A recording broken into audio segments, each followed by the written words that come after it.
Pengangkatan seharusnya didasarkan pada kemampuan, rekam jejak, dan profesionalisme, bukan sekedar hubungan pribadi. Kalau yang dipilih memang orang yang tepat, publik akan lebih mudah percaya, apalagi sekelas Raffi Ahmad. Siapa yang nggak tahu, dan siapa yang nggak percaya dengan pilihan Raffi Ahmad? Isu miring mengenai penurunan drastis jumlah follower Instagram kini tengah menerpa sosok Raffi Ahmad. Netizen yang budiman di media sosial mencurigai adanya kepanikan besar yang membuat Raffi Ahmad diduga nekat memborong jutaan akun bodong. Tindakan manipulatif tersebut disinyalir sengaja dilakukan demi menutupi gelombang boikot massal sekaligus mengamankan gengsi serta pengaruh kekuasaan keluarganya.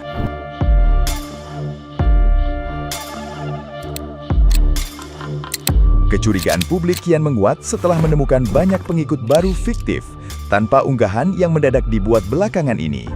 Kegeraman netizen yang berbakti kian memuncak karena Raffi dianggap terlalu leluasa menempatkan asisten pribadi hingga kerabatnya di berbagai posisi strategis pemerintahan atau BUMN.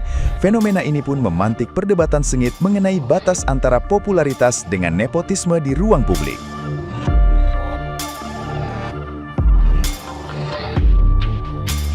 Nah, gimana nih menurut netizen yang terhormat? Silahkan berkomentar ya.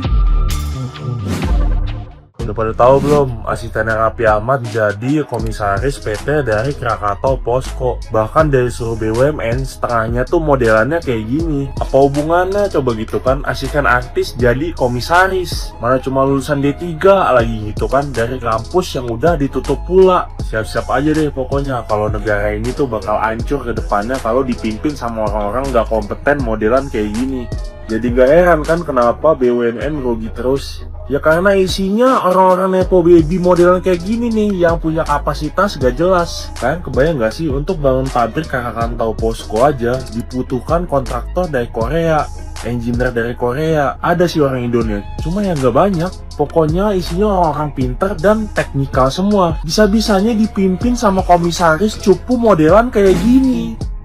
Kalian tahu, artis kesayangan kalian lagi dirujak habis-habisan sama netizen. Dan yap, masyarakat sekarang tahu bahwa mantan asisten dari Raffi Ahmad sekarang menjabat sebagai komisaris atau petinggi di PT Krakatau Posko. Jadi Krakatau Posko ini adalah perusahaan yang bergerak di bidang industri besi dan baja terpadu. Problemnya adalah masyarakat tahu bahwa background dari mantan asisten Raffi Ahmad ini sepertinya bisa dibilang belum pantas untuk menjabat di posisi tersebut karena background pendidikannya belum S1 dan ditambah lagi beliau belum punya pengalaman di bidang perusahaan atau jabatan yang sedang dia duduki sekarang. Dan akhirnya semuanya disangkut pautkan sama netizen. Jika dilihat dari secara garis lurus, semua keluarga Raffi Ahmad itu sedang menjabat di posisi penting dari bupati hingga wakil menteri. So what do you think?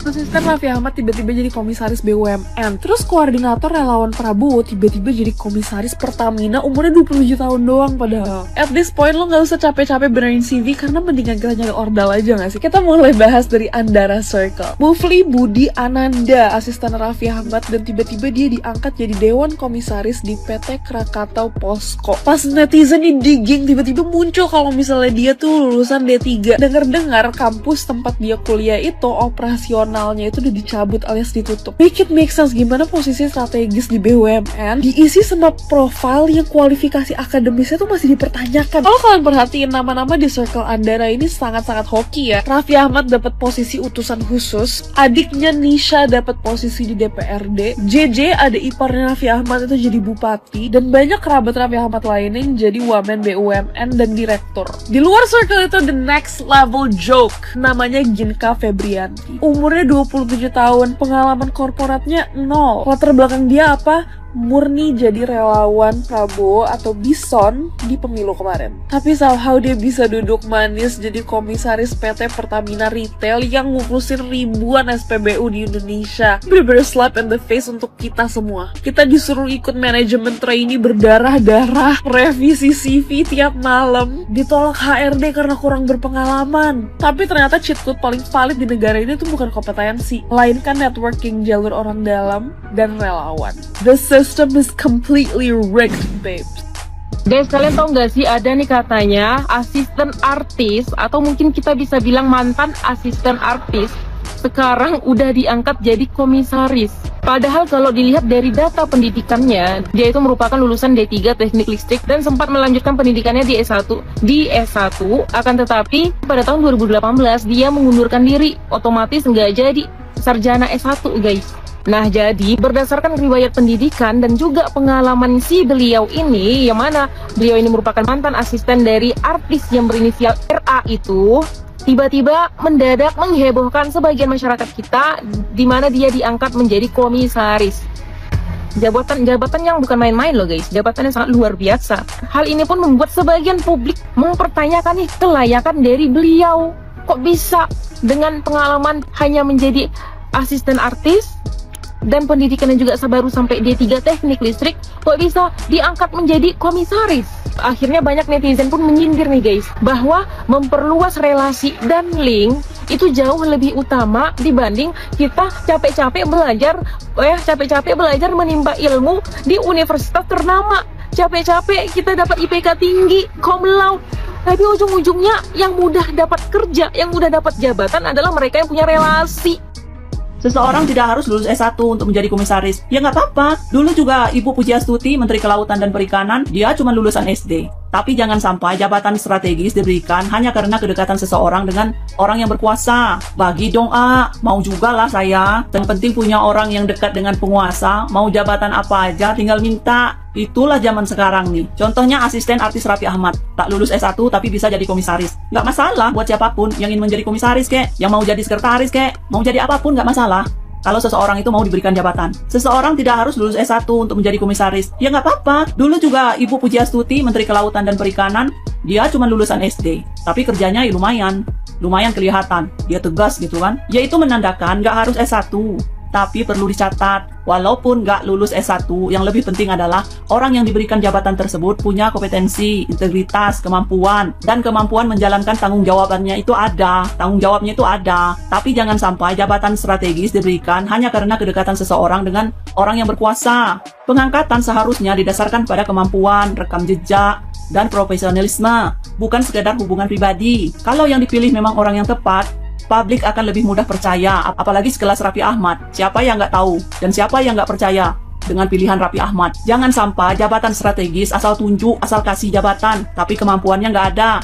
Yang bakal malu siapa? Ya kalau masih punya malu. Kalau nggak ada ya berarti sama dengan pejabat yang lain. Tapi kalau yang diutamakan memberikan jabatan hanya karena kedekatan dengan penguasa, wajar jika muncul pertanyaan dan kritik di mana-mana. Orang mempertanyakan kemampuannya. Dia punya kemampuan nggak untuk menjalankan jabatannya tersebut? Apalagi sekelas komisaris, ya kan? Deretan keluarga dan kerabat Raffi Ahmad yang kini di pemerintahan. Kok deretan? Berarti banyak nih.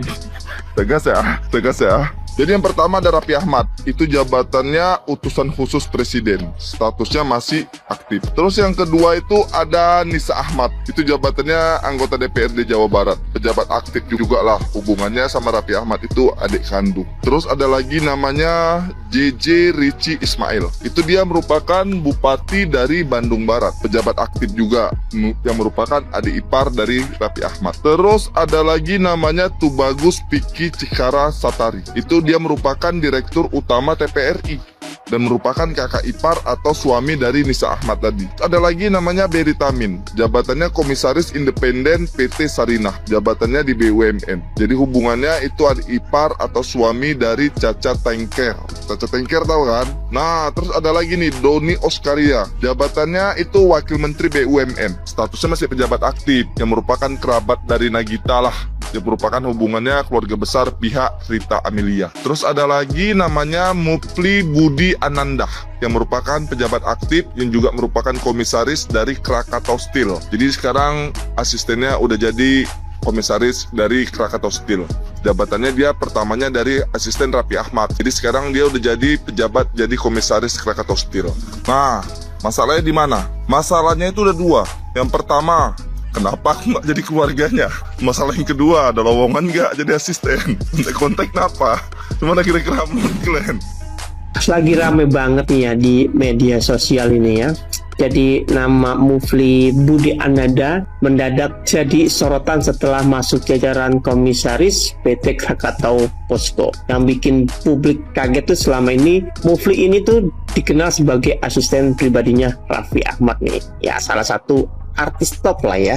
Jadi banyak netizen yang bertanya-tanya nih gini, kok bisa sih kayak gitu ya? Terus prosesnya gimana kan gitu? Apa pertimbangannya? Soalnya kan PT Krakatau Posko ini bukan perusahaan yang kecil gitu. Ini adalah perusahaan patungan antara Krakatau Steel dengan Posko Korea Selatan yang mengelola salah satu pabrik baja terbesar di Indonesia. Dari informasi yang beredar nih, Mufli memang pernah kuliah di bidang teknik, namun statusnya akademiknya tuh di PDDIKTI ya, tercatat mengundurkan diri sebelum menyelesaikan program S1-nya. Hal itu membuat sebagian masyarakat kembali mempertanyakan nih gitu kan pengalaman dan kompetensinya kan untuk menduduki posisi komisaris di perusahaan sebesar itu.